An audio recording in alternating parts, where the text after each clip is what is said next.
So a while back I saw this trailer for this movie called Thanksgiving, which is like a slasher holiday movie. I was really interested in that because I'm like, how are they gonna make Thanksgiving into a horror movie? So I decided to go see it last night in the theaters. I actually saw it the day before Thanksgiving, but it was at 10 to midnight, so it turned into Thanksgiving while I was at the movie. I have to say I was pretty surprised with some of the things in it. I went into it not knowing anything, which I feel like I don't go into a lot of movies not knowing much. And honestly, I was pleasantly surprised with the movie, so I wanted to do a review on it and talk about some of the things I liked and some of the things I didn't. This review isn't going to have any spoilers in it, but I will be talking about some of the things in the movie, so if you want to go into it not knowing anything like I did, I would recommend you watch it before listening to this video. At the end of the video, I'm going to talk about the ending and what I thought of it, but I'm going to put a spoiler warning before I show any of that. I highly recommend you go watch this movie though without knowing anything because it's just such a different experience. Like, I went into it not even knowing if it was a mystery. I didn't know what the killer was gonna be, if it was like a ghost or something. Like, I knew nothing about this movie. I feel like the trailer did a really good job of not ruining the movie, but also putting enough so that I was intrigued to go watch it. But yeah, this is gonna be my review of the movie Thanksgiving.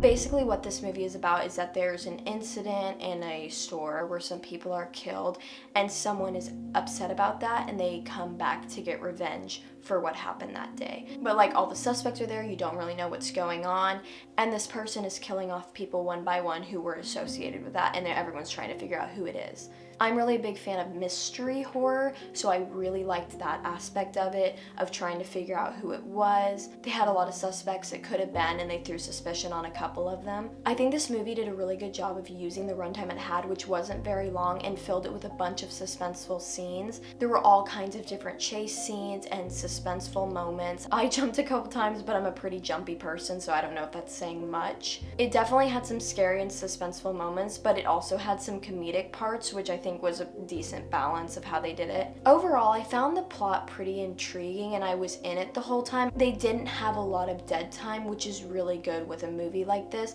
because you just want to keep it going. You start the movie, you get right into it, and it goes that way until the end. I didn't find a lot of parts where I was like, oh, this could have been cut. The opening scene of this movie was really, really interesting, and it was unlike any horror opening that I had ever seen. Because you walk into this, I knew that there was some kind of killer because he was in the trailer, and you're kind of waiting for that to happen, but it never does. Like, this opening scene is more of a realistic horror scenario than with a masked killer. The movie starts out with a bunch of families home at Thanksgiving dinner, and they all end up going to this Black Friday sale, and things go really badly and people end up dying at it, and it's really crazy. Like, it's really just an unfortunate series of events instead of like an opening kill. This was definitely one of the better scenes in the movie, and I liked that it was a good hook because I hate it when movies just have the most boring start and it takes forever to get to the point, and this movie didn't do that. I think the characters was one of this movie's weak points. I found a lot of bland characters. I think it had to do with some of the people they cast. I don't think they had the best cast possible, but there were a couple of really good scenes with some really good actors. There was like the main friend group, which didn't have very memorable characters, but two of the characters I really liked were Evan, who was like kind of this jerk guy who you're supposed to hate, but I thought the actor was really good at making me hate him.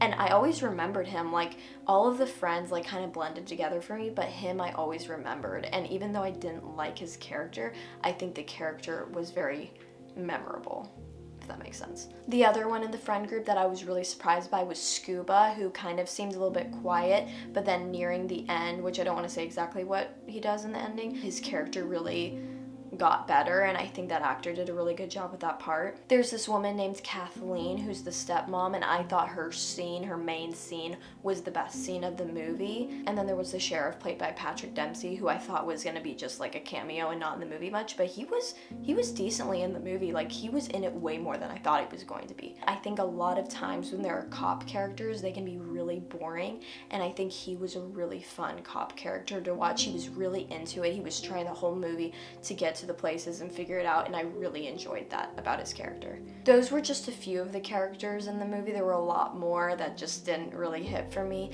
There was one character named Ryan. I was really hoping for a lot from him, but I think Milo Manheim was totally underused in this movie. I won't say what I'm thinking about in the end, so I don't spoil it, but just during the first parts of this movie, like, he just didn't do anything. It was kind of, I think that was a wasted role. The main character's name is Jessica. She's the one witnessing all of this going on to her friends and other people. I didn't even know her name was Jessica until like the last 20 minutes of the movie when they show it. I think she did well with what she was given. I feel like they maybe underwrote her role a little bit. I don't think she's gonna go down as the next Sidney Prescott, but she was okay, I guess. For what it was though, not being like the biggest movie, I think the characters were okay, but I think they could have been better. Characters are really important to me when I'm watching movies, so like if they're not like making me want to root for these characters to live, like there were a couple characters I was like, please die. Like, I shouldn't be thinking that when I'm watching the movie. And it wasn't because I didn't like the characters, it's just because I didn't care at all of them. I'm like, please just kill them off so they're not on my screen anymore.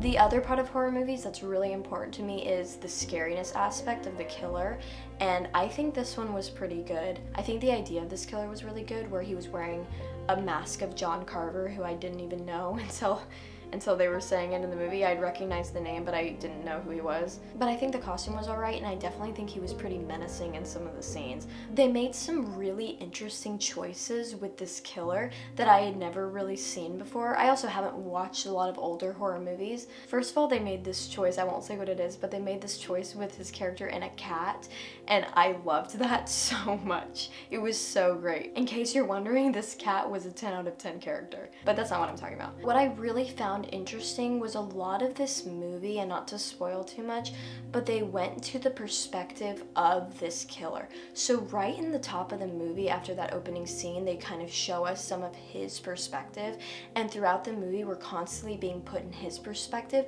instead of the character who's running for their lives. It's like a reverse horror moment, but we're seeing him.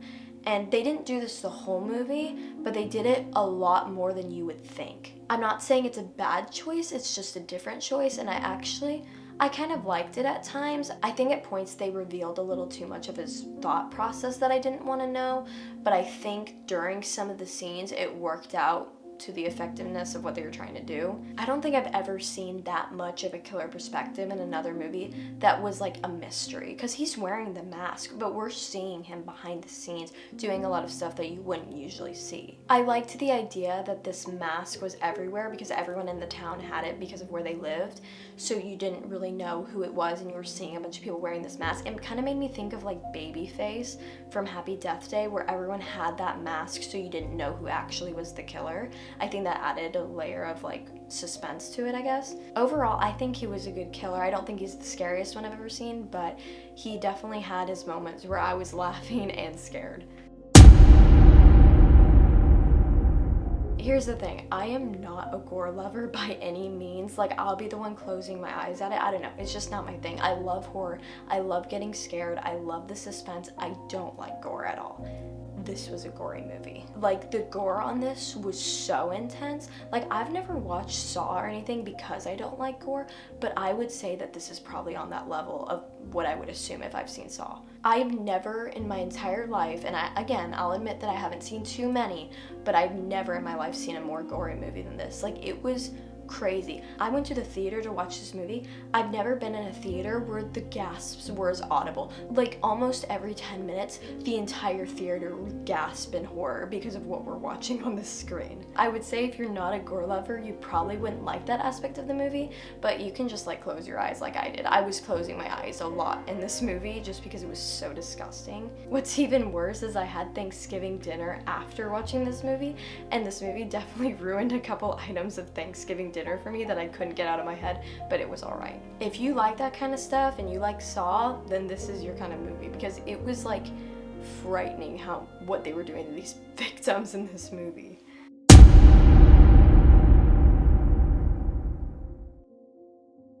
I found myself pretty intrigued in the mystery of this movie. I was trying to figure it out with the characters. Again, it was a really short movie, so they didn't have a lot of time to get too into it with all of the kill scenes. Like I said earlier, they would show sometimes who was dying, and I didn't really like that they were showing me that. I kind of would have liked it if it was a mystery more, or even if one of them had survived during one of those scenes. That part of it was really predictable. I was also really worried that the killer was going to end up being someone who was really boring and barely in the movie, but like I said, Patrick Dempsey, who is revealed as the killer, you've probably already seen the movie if you're watching this part, but he ended up being the killer. I think his reveal was really clever. I didn't end up guessing him, but I was very happy that it was him because it was actually someone who was present in the film. One problem I had with his reveal, though, was that before he's revealed, because they do a shock reveal where it's on his, the grass is on his foot or something. I thought his acting was great in that scene, but I didn't like that they made him so suspicious right before, so everyone knows it's him before he does that reveal. I wish they had made him so suspicious and gotten them alone together in a more natural way, so that then we could see the thing on his foot and we'd also be surprised. The other big problem I had with him being the killer is that there were a lot of moments in the movie where he couldn't have been the killer, where he was like searching for them, he was with the people, or he would get hurt somehow, the killer would, and then he'd be fine in the next scene. Or like he's looking for the killer, but also the killer is doing the live stream. So it was like that really didn't match up, and he really needed a partner for it to make sense. When she escapes the killer and she jumps over the fence, he's laying in the parking lot and there's no way that he could have gotten there before her. I think what would have been better is if it would have been him and he would have had a partner, like Ryan would have been a great partner, because Ryan wasn't even used in the movie that much, and he would only have been a good character if he was the killer. Because Jessica ended up with Ryan at the end of the film, but it was clear that she didn't really like him that much and she liked Bobby way more. So the fact that they also didn't end up together at the ending didn't make a lot of sense. The ending to me didn't make a lot of sense. But I did like the reveal, and I did like that he was the killer and his motive was fine. I think it could have been better, but I definitely think it could have been worse. I also feel a little bit like this movie was like fan service to Scream 3 fans who wanted Mark Kincaid to be the killer in Scream 3 because he was literally the cop who was helping the main girl and then ended up being the killer. Which this movie, like if that plot would have been in Scream 3, I would have liked Scream 3 way more. Overall, I think this was a pretty decent movie. I think if you haven't seen it and you are a horror lover, I think this is one you should watch. Even if it's a one-time watch thing, I'll probably watch it again now knowing who the killer is and all the secrets and what was happening in the background. But I'm glad I went to the theater and saw it. It was really fun hearing everyone's reaction to how gory this movie was. But yeah, those are my thoughts on the movie. If you've seen the movie, let me know your thoughts too. And if you haven't seen it, you should go watch it because it was okay. So that's it. Bye.